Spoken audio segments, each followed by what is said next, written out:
Well, I'm very proud of what we stand for and why we're in business. And we exist to protect and advance the free enterprise system in the United States and around the world. We're in business to help large and small companies from everywhere in our nation prosper. We represent them before the government, before the federal government, before the Congress, before the White House and the courts and the court of public opinion. And we operate all around the world on their behalf. And what I'm really excited about is what we've been able to do in the last almost 20 years, to do it better, to represent them stronger, to give them a better opportunity to prosper. And some of these times have been difficult times, difficult economic times. And I'm proud that we were able to stand up on their behalf.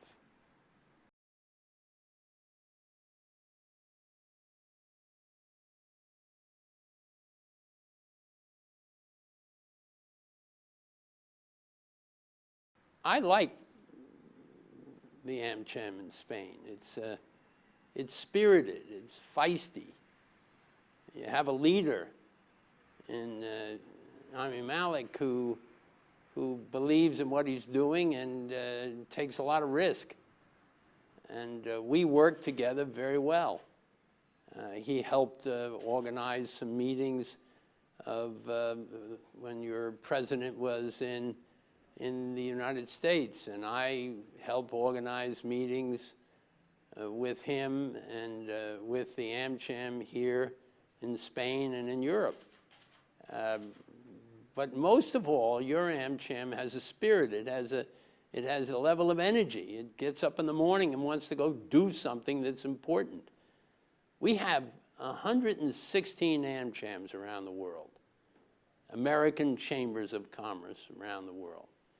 And they come into 3 categories. We have really, really good ones because they have a good board of directors and a great leader. And we have okay ones because they have an okay board of directors and hopefully a good leader. And then we have the third group of people that are trying to get that accomplished, because if you don't have good business leaders and you don't have a good executive, you don't prosper. And here in Spain, you really have 3 things. You have good business members, you have a good collaborative relationship with other organizations that represent the same companies, and you have a spirited, capable leader.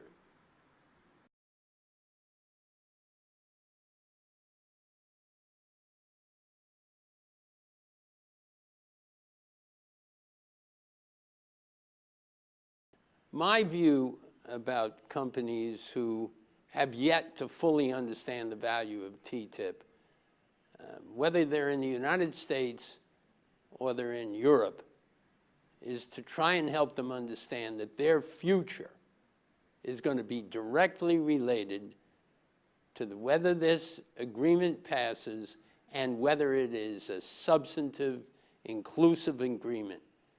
We are going to define the future of the extraordinary trading relationship between the United States and Europe. Look, everybody talks about China. Everybody talks about India. But when you look at the US and Europe and our trading relationships, we are the largest, most significant trading and investment relationship there exists in the world. This trading relationship, trade and investment relationship, is going to define the global trading system for years to come. There are other trading agreements being negotiated, but how this inclusive and comprehensive deal is cut and administered is going to define what happens in the global trading system for years to come. Therefore, leaders in Europe and business leaders in the United States must get informed. They must pressure their government for a comprehensive and useful agreement, and then they must make sure it's passed, because this will define our future.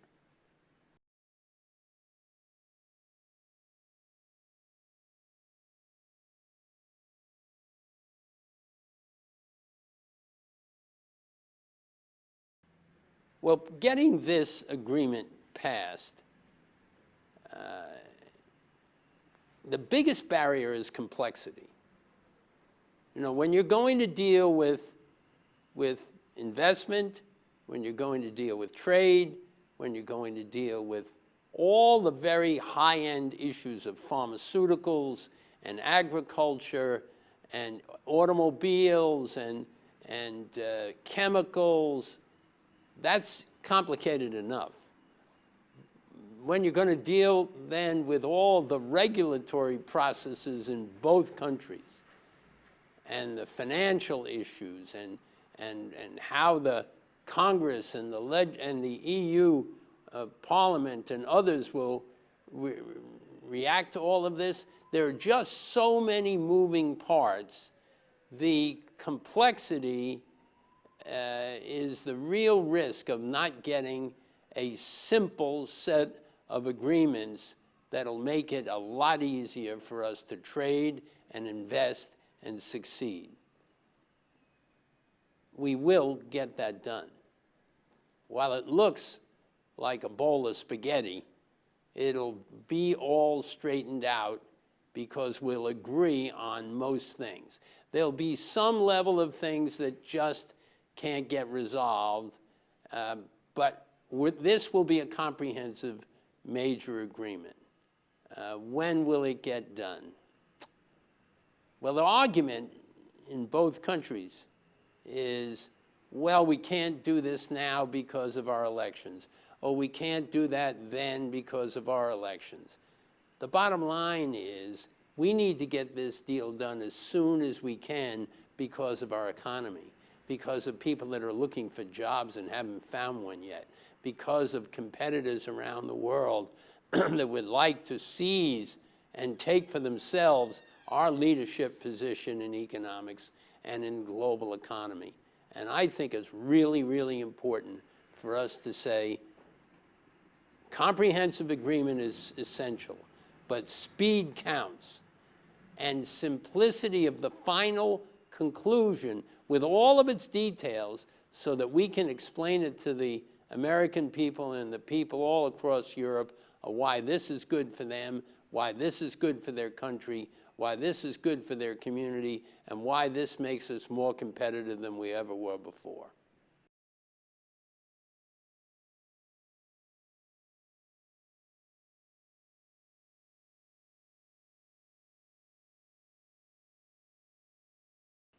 Well, the bilateral relations between Spain and the U.S. are based on a series of fundamental trading agreements that are now underway. They're based on NATO. They're based on cultural and civic and entertaining exchanges. They're based on regular tourism and visiting back and forth. They're based on our own culture, respectively, in each place. And I don't think that close relationship is going to change. I think the economy is going to get stronger. There will be a growth in jobs and a growth in trade and a growth in investment if we get a comprehensive agreement and pass it. But the only thing that can happen to our relationships is it gets better.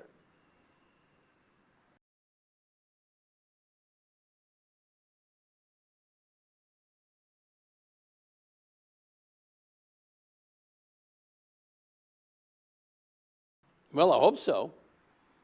I hope an agreement would cause U.S. companies to establish relationships on a broader basis within the European Union, within Europe, and to establish more offices there, because there'd be more trade and investment going on.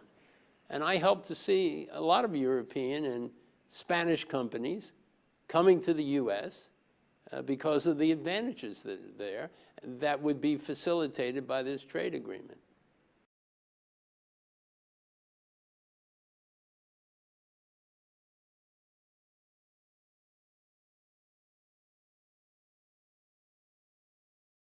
If you look at the population of the United States, the percentage of our population that is Hispanic is going up all the time.